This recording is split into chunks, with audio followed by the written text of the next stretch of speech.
और प्रधानमंत्री नरेंद्र मोदी ने आज कई बातें कही हैं। चलिए अब हम आपको दुनिया के 10 बड़े युद्धपोत के बारे में बताते हैं। जरा ये महत्वपूर्ण जानकारी भी आपको हम देते हैं। दुनिया के 10 बड़े युद्धपोत ये कौन कौन से हैं जरा समझिए। गेराल्ड आर फोर्ड क्लास ये अमेरिका का युद्धपोत है और दुनिया का सबसे बड़ा युद्धपोत माना जाता है। निमित्ज क्लास ये भी अमेरिकन एयरक्राफ्ट कैरियर है। अगला नंबर, तीसरे नंबर पर क्वीन एलिजाबेथ क्लास ये ब्रिटेन का एयरक्राफ्ट कैरियर है। भारत की बात करें, आईएनएस विक्रांत जो है भारत का, जिसके बारे में आज हर तरफ चर्चा है, पूरी दुनिया में एक तरीके से आज का फोकस वही है, उसकी बात करें। और साथ ही आईएनएस विक्रमादित्य जो पहले से ही ऑपरेशनल है और भारत की समुद्री सीमाओं की रक्षा कर रहा है। एडमिरल कुजेंत्सोव जो कि रूस का है और अगला नंबर है चार्ल्स द गॉल, ये फ्रांस का है।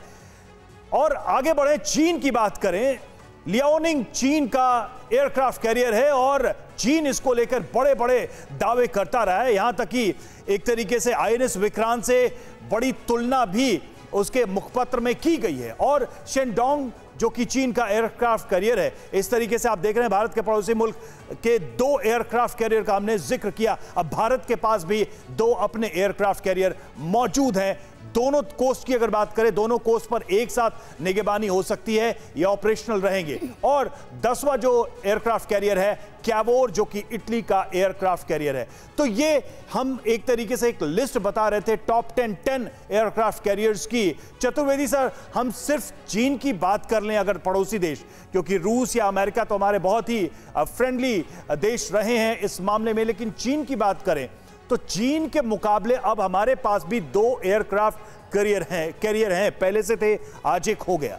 अब ये जो चीन की बेचैनी है उसके मुखपत्र में भी हम देख रहे हैं, वो कमियां गिना रहा है, वो खामियां बता रहा है, जरूरत क्या है, वो हमारे पूरे सिस्टम की, हमारे पूरे इन्वेंशन की पे भी क्वेश्चन कर रहा है। ये क्या बता रहा है, ये क्या इंडिकेट कर रहा है? क्या समुद्र में अभी तक जिस चीन को अमेरिका से डर लगता था उसे भारत से भी डर लग रहा है? आपने सही कहा, ये चीन के लिए एक संदेश है। मैं ये तो नहीं कहूँगा कि हम लोग बल प्रयोग करेंगे चीन के अगेंस्ट, लेकिन ये भारतीय क्षमता का एक अच्छा प्रतीक है। वो बता सकता है कि अगर आपने हमारे अगेंस्ट कुछ किया तो हम उसका अच्छी तरह से रिस्पॉन्स देंगे। ग्लोबल टाइम्स का ये कहना कि भारत को क्या ज़रूरत है, मैं उनके लिए यही कहूँगा कि ये ग्लोबल टाइम्स तय नहीं करेगा कि भारत की ज़रूरतें क्या है। भारत की जरूरतें भारत को मालूम है और भारत तय करेगा, भारत के नेतृत्व तय करेगा कि भारत को क्या चाहिए, भारत की सशस्त्र सेनाएं तय करेंगी कि भारत को क्या चाहिए। बिल्कुल, और भारत की अपनी प्राथमिकताएं हैं और प्रधानमंत्री नरेंद्र मोदी ने वो प्राथमिकताएं आज बिल्कुल साफ शब्दों में कह दी है। उन्होंने कहा है कि शक्ति और बल हमारा तो रहेगा, लेकिन इसकी जरूरत हमें इसलिए है क्योंकि हमें अपने देश के अंदर, अपने पड़ोस में, दुनिया में शांति चाहिए और यह तभी संभव है जब हमारे पास शक्ति होगी। जल्दी से कुछ महत्वपूर्ण बिंदु भी हम आपको बताते हैं कि विक्रांत की नाक ऊंची, दरअसल हम ये क्यों कह रहे हैं, आईएनएस विक्रांत की नोज ऊपर उठी हुई, जरा देखिए, हम इस चित्र के जरिए, इस ग्राफिक के जरिए भी हम बता रहे हैं। ये देखिए, ये ऊपरी हिस्सा आप जो देख रहे हैं अप साइड, इस वजह से ये बात कही जा रही है और भारत की नाक भी आज पूरी दुनिया में ऊंची हुई है विक्रांत की वजह से, और इससे जेट्स को टेक ऑफ में मदद मिलेगी, जैसा कि हम लगातार इसके स्पेसिफिकेशंस को भी बता रहे हैं। और स्की जंप की वजह से यहां से टेक ऑफ होने हैं, तो ये हिस्सा आप देख रहे हैं ऊपर की तरफ उठा हुआ, एयरक्राफ्ट सीधे जाने की जगह ऊपर की ओर जाएंगे और कर्व के जरिए ऊंचाई में चला जाता है एयरक्राफ्ट कैरियर। चूंकि अगर देखा जाए लेंथ की बात करें तो लेंथ लिमिटेड है इस स्ट्रिप का, तो इस वजह से इस तरह की तकनीक का भी इस्तेमाल किया गया है और एक्सपर्ट्स और बेहतर बता पाएंगे। एयरपोर्ट पर एयर स्ट्रिप करीब 3000 तक है और आईएनएस विक्रांत पर 200 मीटर तक की एयर स्ट्रिप है। आप देखिए, इसकी तकनीकी चीजें भी हम समझने की कोशिश करेंगे। कर्व नोज की वजह से छोटी स्ट्रिप से ही टेक ऑफ संभव है, और भी भाई बहुत सारी चीजें हैं। ये जो छोटी स्ट्रिप है, इससे ये टेक ऑफ सेफ कैसे हो, इसके लिए भी बहुत सारे स्पेसिफिक इसमें टेक्निकल चीजें हैं जिसको हम समझेंगे। लेकिन अगर टेक ऑफ कर गया प्लेन तो फिर लैंड भी करना है और एयर स्ट्रिप वही है, जरा उसको भी हम समझे कि लैंडिंग कैसे होती है, क्या उसमें तकनीकी बातें हैं। डेक पर 3 अरेस्ट वायर लगे हुए हैं क्योंकि पहले ही जो स्ट्रिप है वो छोटी है। एयरक्राफ्ट का टेल इनमें से एक वायर से हुक हो जाता है जब एयरक्राफ्ट को लैंड करना पड़ता है, और इससे अरेस्टेड रिकवरी सिस्टम कहते हैं,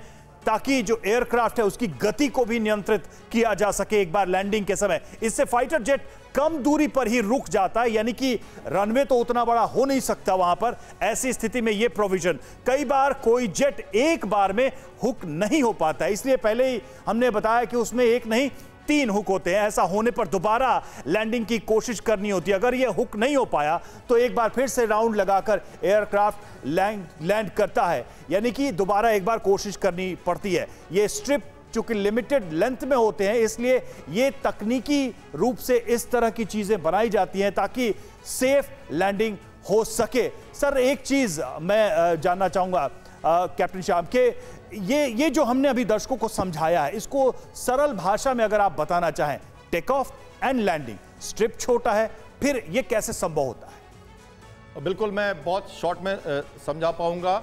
देखिए, स्की जंप इसलिए दिया गया है कि चूंकि हमारा रनवे छोटा है तो 14 डिग्री का एक एंगल बना दिया गया है। जो शिप के आगे का पोर्शन है वो एंगल्ड है, वो 14 डिग्री का एक जंप देता है, तो जो हॉरिजॉन्टल थ्रस्ट है वो वर्टिकल थ्रस्ट में चेंज हो जाता है और एयरक्राफ्ट शॉर्ट रनवे से टेक ऑफ कर पाता है। ये हुआ इसका टेक ऑफ, जिसको हम कहते हैं, ये इसको जो हम कह रहे हैं STOBAR, short take off and arrested bar recovery.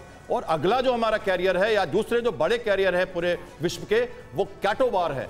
उसका मतलब हुआ कि कैटापुल्ट ऑपरेटेड लॉन्च और अरेस्टेड बैरियर रिकवरी। तो कैटापुल्ट जो होता है उसमें ये नोज उठी हुई नहीं होगी, वो फ्लैट टॉप होगा और वो डेक सीधा होगा। जो हमारे अमेरिकन कैरियर से, ये निमित्ज क्लास, गेराल्ड आपने जो बात की, ये सारे फ्लैट टॉप हैं और इनकी स्की जंप नहीं है। जबकि जो चाइनीज शिप्स हैं दोनों, वो हमारे कैटेगरी के हैं और उसमें ये जो कैटावार लगा हुआ है। जहां तक लैंडिंग की बात है अरेस्टेड बैरियर की, तो जो लैंडिंग का जो आपने स्की जंप देखा, उस डायरेक्शन में लैंडिंग नहीं होती, थोड़ी सी एंगल्ड लैंडिंग होती है, ताकि अगर 3 हुक्स के साथ रिकवरी नहीं हुई तो एयरक्राफ्ट पूरे, इमेजिन करिए, एयरक्राफ्ट पूरे स्पीड पे आ रहा है, फुल थ्रॉटल पे, जो टेक ऑफ में थ्रॉटल होता है, और अगर लैंडिंग नहीं हुई, तीनों हुक्स मिस कर गए, तो एयरक्राफ्ट उसी स्पीड में बिना स्की जंप के टेक ऑफ करेगा। सर, लेकिन चीन एयरक्राफ्ट कैरियर जो है, न्यूक्लियर एयरक्राफ्ट कैरियर भी तो चीन बना रहा है ना, वो उसमें लगा हुआ है, और उसमें और इसमें कितना फर्क होता है ये भी अगर आप बता दें, क्योंकि चीन का आप बार बार जिक्र कर रहे हैं, चीन की तरफ से जो चुनौती मिल रही है उसका बार बार जिक्र कर रहे हैं, तो न्यूक्लियर एयरक्राफ्ट कैरियर जो ऑलरेडी अमेरिका के पास है, चीन बनाने वाला है,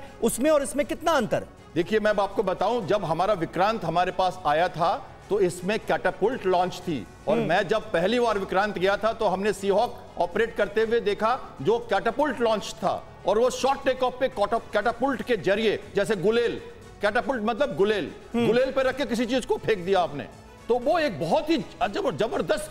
किसी पायलट से पूछिए, अच्छा। मैं पायलट हूं, मुझे पता है, किसी पायलट से पूछिए ये लॉन्च कैसा होता है, ऐसा लगता है किसी ने झटके से आपको हवा में डाल दिया। तिवारी सर, बहुत जरूरी भी हो जाता है जहां हम भारत की क्षमताओं की बात कर रहे हैं, और ये समझाना हमारे दर्शकों को भी, क्योंकि हम इतना जरूर समझते हैं कि एयरपोर्ट के लिए आमतौर पर सिर्फ 3000 मीटर लंबी होती है, यहाँ हम विक्रांत की जिक्र कर रहे हैं जो कि बिल्कुल 200 मीटर तक ही सीमित है, उसमें कैसे ये मैनेज करा जा रहा है, श्याम सर ने बताया।